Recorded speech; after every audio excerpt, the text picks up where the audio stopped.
Abbaa manaa fi abbaa ilmaan ofiitiin ganamuun waan hedduu qalbii nama cabsuudha. Ati abbaa manaa keetiin osoo ganamte maal goota?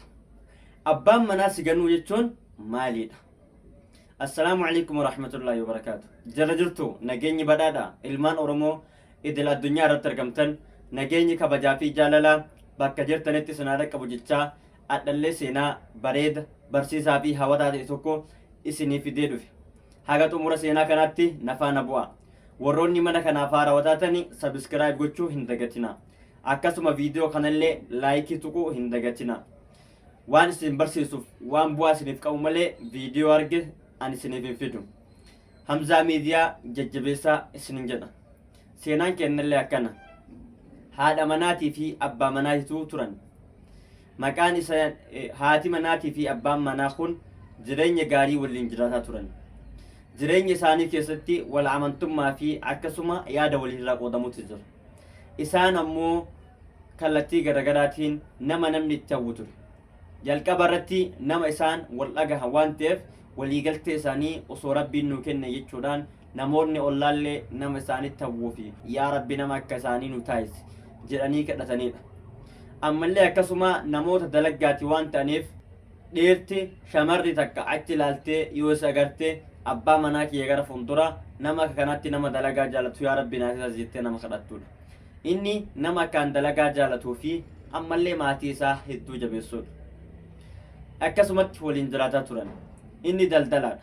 Daldala isaa kana keessatti biyyaa gara biyyaatti olii gad socho'uudhaan hojii garagaraa hojjeta.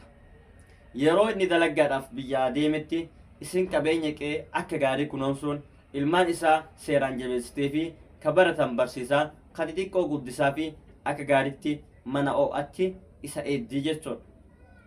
Haala kanaan wajjin jiraataa turanii waggoota lakkoofsanii yeroo dheertuu booda rakkoon tokko uumame.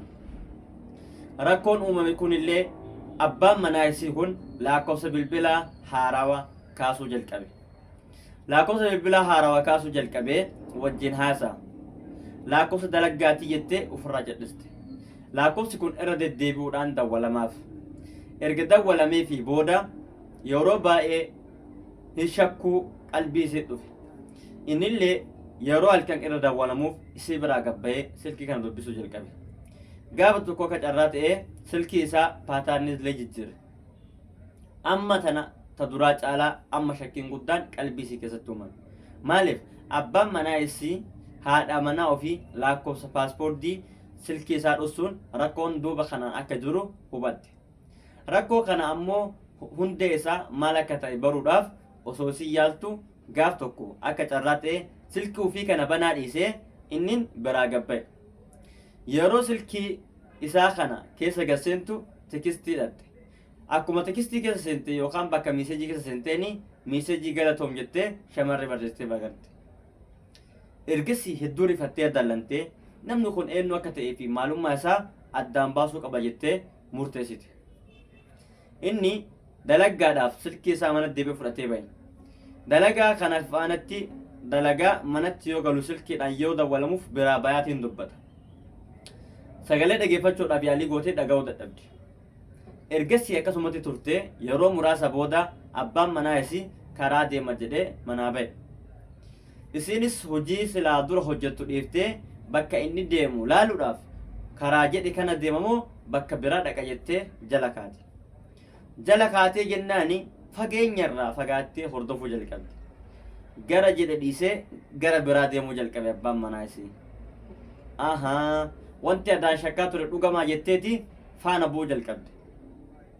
Gara biraa dhiisee gara mana yaalaa gore. Gara mana yaalaa gullaan maaltu gale maaltu argame jettee ammallee faana deemuu jalqabde. Inni barri seennaani karaa maskootiitiin zoorte. Karaa maskootiin zoortee qaala'aa xiqqoo takkaan gallaaluu eegalte. Ergasii booda intala deettee daa'ima harka qabdooyi bira taa'ee dhaqee. Hedduu qalbii isii cabe. Imimmaan qabachuu dadhabde. Akkamitti namni kun adaa ana manatti na gowwoomsee dalagaadhaaf deema jedhee jaartii biraa qopheeffatee sawwaliinuu ilmoo irraa argatee mana yaalatti deettee fi jennaan isii dubbisuuf an karaa deema jedhee na bira dhufaa jetteeti dallantee balbalaan cabsiteetti seente. Balbalaan qaanfii takka malee yoo si osseente innillee rifatee lafaa ka'e. Rifatee haa lafaa ka'uu malee garuu dubbiin akka isin yaaddisan waan hin taaneefi baay'ee tokko uumaatti hin dhagamne. Ergasii isin dhuftee jennaan ol ka'ee rifatee boo'ee itti jigee reebbatee isi teessise. Maalidha? Maana dhossite? Daa'imni hoo maalidha? Intalti hoo eenyu jettee gaafatteen. Ergasii inni illee dhugaa jirtu baasee itti hime. Intalti sun obboleettii isaati. Yeroo isii dhukkubsattee dhukkubbiin itti jabaatte. Dhukkubbii itti jabaate jennaani dhukkubbii kanaaf maallaqa guddoo gaafataniin. Erga maallaqa gaafatanii maallaqa isa inni hin qabu. Haadha manaa xiyya tanatti himee isi cinquurra waan danda'een ani isii gargaaraa mana yaalaa kanatti qoricha gizaayoo akkasii fayyadamtu taasisaati isi jiraachisuu naa wayyaa jedhee isii dhosse. Ergasii booda innillee dubbii kana jalqabarraa kaasee itti himee lakkoofsi inni halkan bayaa dubbisu sunillee lakkoofsa hospitaala doktoroota mana yaalaa akka ta'e itti himee akkasumallee deebi'ee miseejii sana namni barreesseefillee obboleettii isaa ta'amma barateettu sana akka taate itti hime. Ergasii booda isiinis maana dhossite jettee qalbii cabdee hedduu booddee ergasii isii deettillee fudhatanii gara mana isaaniitti galanii wajjin jiraachuu jalqaban. Yeroo tokko tokko jireenya keessatti wantoonni arginu hunduu kallattii nutti arginu faallaa ta'uu ni malan. Namni bultii keessatti jireenya keessatti wal amantummaan akkuma jiru wal shakkiin illee uumamuu danda'a. Yeroo wal shakkiin uumametti wanta irraa shakkine san addaan baafachuutu akkaan barbaachisaadha. Fakkeenyaaf intalti tun arraan tana abbaa manaa isii narratti jaalate yookaan ammoo haadha manaa isii tabiraa fuudhee ilmoo irraa argateera jettee hospitaala keessatti yeroo argite duubaan deebitee osoo kadeemtu taate isiin bultii isiis diiddee abbaa manaallee dhabuu jirtu. Ammallee dhugaadhaan maletti jireenyi isii deeggamutti jira jechuudha. Yeroo tokko tokko namoonni tokko tokko kophaa isaanii ta'anii waa'ee kenne yeroo isaan yaadan nuti ammoo waa'ee nu yaadaara jennee gisee nu dhiphannutu jira jechuudha. Karoora jireenya fuulduraa keessatti bu'aa bayii hedduutu nama mudata. Bu'aa bayii kana keessatti ammoo rakkinna maatii maratanii fi maatii dhuffatantu jira. Rakkinaalee akkanaa keessatti ammoo shakkiin tokko tokko maatii kan keessatti yoo si uumame jalqaba dursitee addaan baafachuu danda'uu qabda isin jechuu fedheeti. Ati tana dura jireenya hankee keessatti abbaa manaa hankee wantoota akkanaatiin shakkitee dubbii san osoo addaa hin baafatin wal dhabdee ni beektaa. Abbaa manaa hankee shakkitee beektaa. Abbaa manaa hankee erga shakkitee booda ammoo shakkii san dhugummaa isaa bira osoo hin ga'in dallantee miira aariitiin abbaa manaa keetii waa jettee beektaa. Haa yookaan ammoo sababa shakkii irraa kan ka'e bultii kan ka'e diigamee ni beeka. Akkasuma haati manaa tante icciitii wayis dhossitee icciitii san shakkitee maalummaa icciitii sanii osoo addaan hin baafatin haadha manaa keetii wal dhabdee ni beektaa.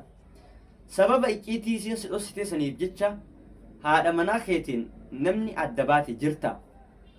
Akkasuma nama jaalattee bultiidhaaf yaaddu bultii waliin ijaaradha jettee karoora qabdu. Rakkoo xiqqoodhaaf yookaan ammoo icciitii dhokataa maalummaan isaa hin beekamneef jecha sababa shakkiinsi keessatti uumamuutiif wanti kun waan akkanaa ta'uu danda'a jettee murteessitee jireenya nama tokko keessaa baastee yookaan nama tokko jireenya kee keessaa baastee jirta. Yoo akkas taate viidiyoo addaa kana dhageeffattee gaatee dhugummaa dubbisanii akka addaan baafattu abdii guddaa sirraa qaba. Viidiyoo kana wanti isin waraabeef namoonni tokko tokko mataa kiyyarraallee kaasee dubbii tokko yoo argine jalqaba isaa malee xumura isaa addaan hin baafannu. Erga dubbii tokko argine ammoo dallannee miira keessa seenuudhaan murtoolee garaagaraa murteessinu. Nama saniin wal dhabuu akkasuma isaan addaan ba'uu fi jireenya keenya booressuun yeroo hedduun hin argamu. Namoonni hedduun shamarran keessattuu namatu nama narra jaalate jechuudhaan lubbuu isaanii balleessan. Akkasumallee jireenya nama sanii keessaa tokkoon bahuu danda'an. Dhiironni illee namoota tokko tokko bultii kiyya keessa namni karaa kanaan seene yookaan ammoo nama biraan irratti jaalate jechuudhaan namaan adda ba'an. Akkasumallee jireenya isaanii karoora fuulduraatti qaban waliin ijaaratanii waliin deemuu jiran kaballeessan hedduu isaaniitu jira. Ani viidiyoo kana wanti isinii fideef akkanuma iskiriptii kana dubbisee seenaa kana dubbisee jennaani maal irraa hubadhe namoonni keenyas yeroo kanatti rakkoo akkanaa keessa namni jiraachuu ni danda'a yaada jedhurraa kan ka'u isinii qooduudhaaf filadha.